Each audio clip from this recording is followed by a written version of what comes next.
Please watch till the end. We promise to always bring to you beautiful stories of Black struggles, injustice, and victories. Help us grow by subscribing now. Also like, comment, and share. Thank you. The security guard did not look up at first. The lobby glass threw back Harold Benton's face. 72. Black. Founder. A suit he saved for board days. A cane with a smooth walnut handle. He had walked through this door 1,000 times. Sir, delivery's in back. The guard finally raised his eyes. New face. Flat tone. I'm here for my 9 o'clock, Harold said. Harold Benton. The guard blinked. Badge. I helped design this lobby. Harold set his palm on the stone rail. Look closer. An elevator chimed. A small group in blue polos drifted past with box laptops. A woman in a gray blazer cut across the floor with clipped steps and a tablet. Victoria Lang. White. 42. Chief Operating Officer. Mr. Benton, she said without a smile. You are not on the visitor list. I'm not a visitor. Policy is clear. No badge. No entry. 2 engineers paused near the turnstiles. One whispered, "That is Mr. Benton." The other tugged his sleeve. "Move." I started Benton Systems in a rental bay with a broken heater, Harold said. I signed every first paycheck. My wife painted the old logo with a brush on a scrap of plywood. Victoria tilted her head. We honor the past in our museum. The floor needs quiet now. Please leave. Harold's jaw tightened.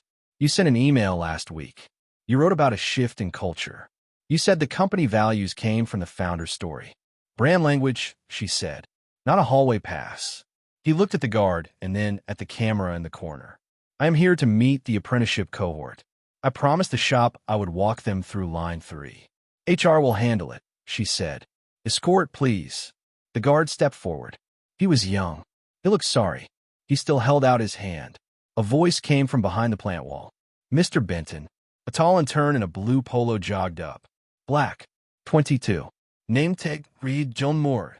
You came. We set out your stool by the press. We have questions on the torque spec. Victoria cut in. Mr. Moore, return to your station. Jalen swallowed. He looked at Harold and then at the guard. He owns the patent on the drive we run. Victoria's eyes narrowed. Legal owns the patents. Harold lifted his cane. Jalen, thank you. I'll be fine. He turned to go. He placed each step with care. The marble floor felt colder than he remembered. The glass doors slid open. The morning air met his face. The city noise filled his ears. At the curb, a woman in a navy jacket raised a hand. Alma Ruiz. The front desk, lead from the old building. Latina. 50. She held a manila envelope to her chest. I kept a copy, she said in a low voice. Your wife's letter. The one about the golden share. It never made it into the display case. Harold's breath caught. He took the envelope. He did not open it there. He could feel the weight of a single page inside. He could feel his late wife's steady hand through the paper. In the reflection on the door, he saw Victoria speaking to the guard. He could not hear the words. He did not have to. A story was taking shape. The founder as a relic. The floor as a stage. He put the envelope under his arm. He walked to the bench under the ginkgo tree. He sat. He opened the flap with his thumb. He slid out one page on thick letterhead and read the first line. To the board of Benton Systems. Upon my death, the golden share and tie-break rights stay with my husband, Harold Benton, as long as he breathes with a clear mind. He closed his eyes. He could hear her voice. The lobby doors opened again. Jalen slipped out and sat on the bench, eyes wide. Sir, they told me to forget you came. I will not forget. Tell me what to do. Harold folded the letter. We do not shout in the lobby. We do not win by rumor. We write it all down. We start with the truth. Harold slid the letter back into the envelope and looked up at the steel sign with his last name. A golden share that never left his hand had been buried in a drawer. He stood and tapped his cane twice on the stone. A plan formed. Stay with this story. Watch till the end to see how a founder takes back his voice without a scene. Subscribe to Echoes of Black Struggles for the turn. Harold made 3 visits that day. First, the bank. He asked for a review of the key person clause on the company's credit line. The manager, a careful man with wire frames, read the old file and nodded. Your signature still unlocks a review. We will request a governance packet. Second, the county clerk. He pulled the original articles and the recorded amendments. He ran his finger along each date. The golden share clause sat in a footnote from 20 years ago with his wife's legal stamp. Third, the union hall. Not for a fight. 4 names. Shop stewards knew who trained who kept the line safe when schedules got tight. He shook hands. He listened. He wrote in a small notebook, slow and neat. At home, he spread the papers on his kitchen table. He called his old attorney, a plain speaker who never sent long emails. She answered on the 3rd ring. "You waited too long to call," she said. "But you called in time." "I want to walk the floor," he said. "And I want to do it right." "Send me scans," she said. "Do not send originals." Jalen sent a text at noon. A photo of the cohort's hands on a press handle. "No faces. We left a stool where you used to sit," he wrote. They took it away. Harold smiled at the phone and then set it face down. He drew a map of the new plant from memory. He marked all the old safety signs that never should have moved. He circled line 3. Alma knocked on his door at dusk. She carried a box wrapped with twine. Inside lay the first product tag Benton ever sold. The ink had faded. The numbers still showed. "Your wife asked me to keep this," Alma said. "She always planned for rainy days." "Today rained," Harold said. Alma leaned on the counter. "The floor feels different," she said. "Noise without rhythm. Memos without names. Who signs the training sheets? Not the people who teach. Who watches line 3 at shift change? Jalen does. He stays late without pay." Harold wrote those lines down. His pen did not lift from the paper until he had them captured. Then he called 2 board members who owed him phone calls. He did not raise his voice. He said he would like to host a walkthrough before the next launch. He said the bank had questions. He said he had a page from his wife. One board member sighed. "Victoria keeps the place on time." "On paper," Harold said. "On the floor, I see rushed hands. You have not been here." "I was asked to leave from my own lobby," Harold said. "Now I'm asking you to come to the floor with me." That night, Harold and Jalen met at a diner that still knew Harold's coffee order. Jalen slid a napkin across the booth with a pencil sketch of line 3. "The torque tool slips at 30%, Jalen said. "And the markers are wrong for the new batch." "Who set the markers?" "Victoria's office." "Who spoke up?" "I did." She said, "Run it and file a ticket." Harold felt the old burn in his chest that he had felt when a vendor once tried to sell him steel with a soft core. He set his cup down. "We do not run a tool that slips. Not on my line." Sir, how do we stop it?" "We do not slam brakes. We set chocks. We write it down. We bring a crowd. We walk the floor with light." The next morning, Harold walked into the lobby again. He did not stop at the desk. He showed no badge. He held the envelope like a baton. He did not rush. His cane clicked in time with his steps. The guard stood. "Sir, please." Harold raised a palm. "Call the bank. Call the chair.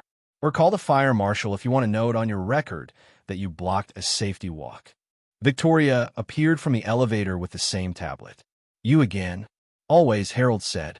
"And I'm still the founder. And the golden share still lives with me." She laughed without joy. "Do you think a page will change a plant? A page with law on it will change your afternoon." The chair of the board stepped out of a second elevator in a blue suit. White hair, tight mouth. He looked at the guard and then at Harold. He held out his hand. "Harold, walk the line. 15 minutes. 60, Harold said. "With the cohort." 30, the chair said. 45, Harold said. "We end at line 3. The chair nodded once. They walked past a poster with a smiling stock photo and the words, "On the day." They passed a shelf with old parts behind glass. They passed Harold's first sketch in a cheap frame. He felt those years like weight and like fuel. On the floor, the air held oil and heat and bad tape. The cohort stood in a cluster, hands empty, eyes darting. Jalen kept his gaze steady. Harold picked up a torque wrench and tested the feel. He pressed the tip to a bolt and eased it to the mark. The tool slipped at 30. He did not need a meter to know. "Stop the line," Harold said in a clear voice. Victoria's jaw set. "We have orders on deadline." Then we fix the tool. She raised her tablet. "We file a ticket. We fix the tool before we ship a mistake." "I run this floor," she said. "You run a schedule," Harold said. I keep people and parts safe. The chair looked from one face to the other. He looked at the cohort. He looked at the torque wrench in Harold's hand. Harold set the wrench down on the table. He picked up a clipboard and wrote 4 words. Halt, audit, lock, retrain. He handed the clipboard to Jalen. Read it. Jalen read the words out loud.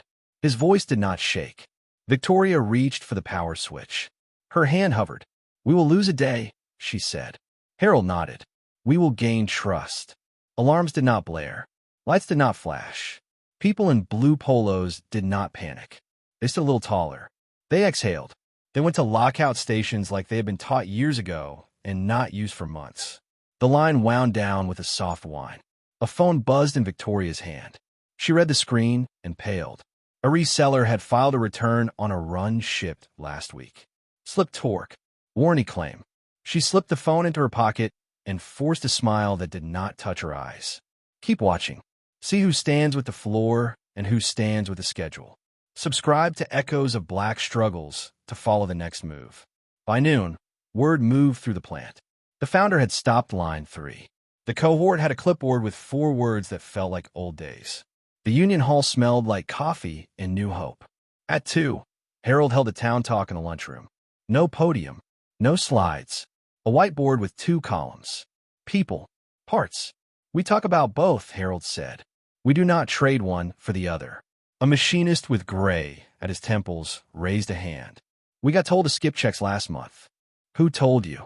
A memo with no name. Victoria stepped into the doorway with a forced calm. We trust our teams, she said.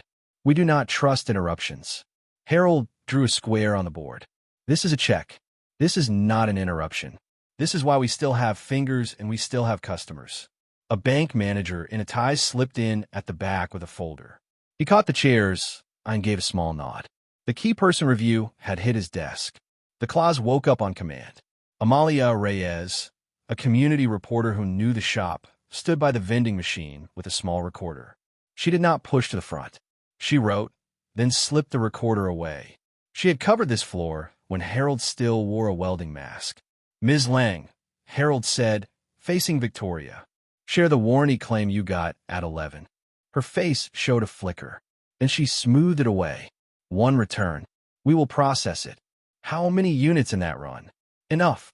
How many units at risk if the tool slipped across a week? She stayed silent. Harold lifted the envelope from his jacket.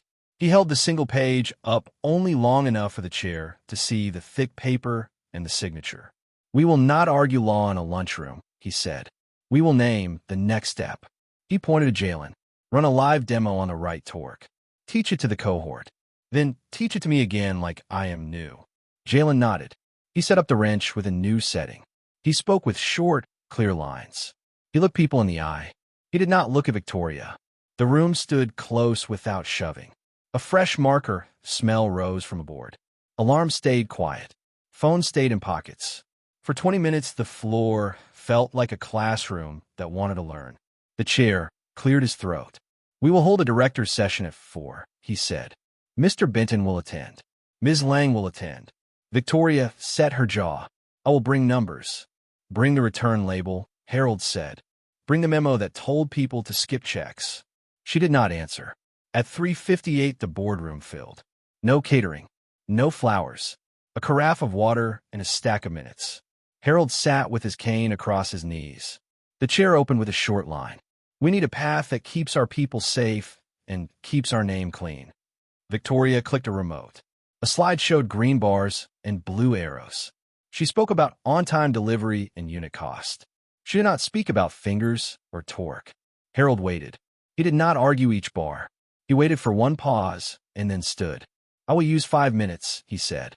3 for the floor. 2 for the future. He spoke of the old plan in winter when he and 6 men taped plastic over broken panes. He spoke of a night he fell asleep at a press and woke when a friend moved his hand away from a belt. He spoke of his wife writing the golden share letter at the kitchen table with a cup of tea and a thin shawl. He did not reach for sentiment. He stated facts that lived in his bones. Then he spoke of the cohort. He spoke of Jalen showing a room how to set a wrench with clear words and a steady wrist. He spoke of a warranty claim that had landed like a small flag on a hill. Everyone kept looking past. He spoke of a choice to lock and retrain before a box left the dock. We do not have to pick between safe and strong, he said. We pick both by choice every day. The bank manager slid a folder across to the chair. The chair scanned the first page, then looked up. Key person clause enabled. Golden share recorded. We need a vote. Victoria rested both hands on the table. We will lose a quarter. We will win a decade, Harold said. The room went still. A director in a brown suit looked at his hands. Another director looked at the floor. The staff counsel cleared her throat. We can appoint Mr. Bennon as chair emeritus with operational oversight on safety and training. Ms. Langstay, COO for logistics and cost. We separate the roles. I accept that, Harold said. I do not, Victoria said. The chair exhaled. We will vote. As they reached for their pens, a door opened without a knock. A supplier walked in with a pallet ticket and a cracked housing from last week's run. He set the part on the table. A thin scar ran across the surface where a wrench had slipped. No one spoke for a long 5 seconds. Do not stop here. The next part shows change on the floor, not on a slide. Subscribe to Echoes of Black Struggles. Stay to see the choice. The cracked housing sat between the water carafe and the stack of minutes like proof no one could spin. The vote moved fast after that. The board named Harold chair emeritus with safety oversight. They put a halt on shipments from the suspect run. They set a schedule for retraining that started at 6 the next morning. They asked Victoria to lead logistics and to report on backlogs every day at 8. She did not quit that hour. She did not apologize that hour. She did lower her eyes and sit back as the room redirected the day. Harold walked the floor with Jalen at dawn. He wore boots and a soft flannel. He left the suit in the closet. He set his cane against the wall and picked up a torque wrench with a fresh tag. He let Jalen teach him the new lockout again. He followed the steps. He nodded when Jalen corrected one small move. Alma watched from the edge and wiped her hands on a towel. The machinist with gray at his temples smiled once and then went back to his gauge. Harold called a short stand-up. He spoke 10 lines, each one short. We fix before we ship. We train before we promise. We listen to the person with the tool in hand. We put names on memos. We invite questions. We write down what we see. We protect our own. We serve our customers with pride. We keep the founder's story on the wall, and we keep the founder's way on the floor. We hold this line together. People clapped. Not loud. Strong. The next days felt like work. Real work. Boring to outsiders. Right to those who lived it. Checklists on clipboards. Stickers on tools. Coffee in real mugs. A whiteboard in a lunchroom with a line for ideas, a line for fixes, a line for thanks. Victoria walked those days with a notebook she had not used before. She wrote down questions on shipping windows and rework plans. She watched the cohort teach line 3 to line 4. She did not like losing a quarter. She learned to like a clean morning without returns. The bank called to lift a hold after they saw the new plan. The union rep sent an email with a line that mattered. We see you. Amalia ran her story the next week. The headline read, "The founder who was asked to leave walked back in with a wrench." The body told about torque and a letter and a floor that learned to breathe again. It did not flatter. It did not sting. It told. A month later, the company held an open day for families. People who had never seen the floor stood on catwalks and looked down while their children pointed. Harold stood by a display of the first product tag and told a 6-year-old how his wife once painted a sign by hand. He did not mention the lobby. He did not mention the guard. At the end of the day, Harold sat on the bench under the ginkgo tree with Jalen. The leaves shook in a light wind. The glass doors showed their faces like an old photo. "You will run this place one day," Harold said. "Not alone," Jalen said. "Never alone." Harold reached into his jacket and pulled out a small box. Inside lay a steel bracelet with 4 words engraved on the inside. Halt, audit, lock, retrain. Wear it when the floor gets loud, Harold said. Read it when you feel a rush. Jalen slipped it on. His hands looked sure. Victoria walked out then. She stopped a few feet away. She kept her eyes on the tree. "I hated that letter," she said. "I hate losing days." Harold nodded. I hate returns. She gave a thin smile that held no edge. The line is cleaner, she said. The calls are quiet. Good. She looked at Jalen. You did well more, she said. Teach my team next week. Yes, Ms. Lang. She walked on, without a flourish. Harold watched her go, then push himself up with his cane. He looked at the sign with his name. He felt no need to touch it. He had touched the floor. That was enough. An elder walked into his own company and got told to leave. He chose notes over noise. He chose a floor walk over a fight in the lobby. He found a page his wife wrote for a day like this. He stopped a line to save hands and a name. He taught with a wrench in his palm and a kid at his side. He turned a brand line into a rule that lived. That is how change holds. Clear steps. Written truth. Work done in the open. Care for people before numbers, which saves both. If this moved you, subscribe to Echoes of Black Struggles. Share this with someone who needs a reminder that dignity at work is not a slogan. Comment with one rule you will write for your home or your team. Watch till the end on every story we tell here. Your voice and your share help us keep these stories alive.